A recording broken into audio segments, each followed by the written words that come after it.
பீகார் தேர்தல் பரப்புரை சூடுபிடித்து வரும் நிலையில் ராஷ்டிரிய ஜனதாதளம் கட்சி தலைவர் தேஜஸ்வி யாதவ் அதிரடியான வாக்குறுதிகளை அளித்துள்ளார். தாங்கள் ஆட்சிக்கு வந்தால் சிகை திருத்த கலைஞர்கள், தச்சர்கள், மண்பாண்ட கலைஞர்கள் ஆகியோருக்கு 5 லட்சம் ரூபாய் வட்டியில்லா கடனாக வழங்கப்படும் என்று அவர் கூறியுள்ளார். உள்ளாட்சி பிரதிநிதிகளுக்கான படிகள் இரட்டிப்பாக்கப்படும் என்றும் 50 லட்சம் ரூபாய் ஆயுள் காப்பீட்டோடு ஓய்வூதியமும் வழங்கப்படும் என்றும் அவர் கூறியுள்ளார்.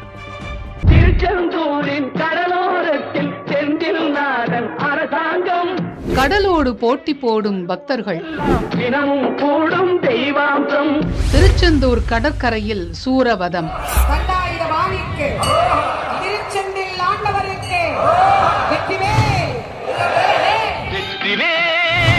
வீரவேல் சுற்றி வந்த பகைவர் தம்மை தோள் நடுங்க வைத்த எங்கள் சக்திவேல். கருணை கடலே என கந்தனை நாடும் பக்தி உள்ளங்கள்.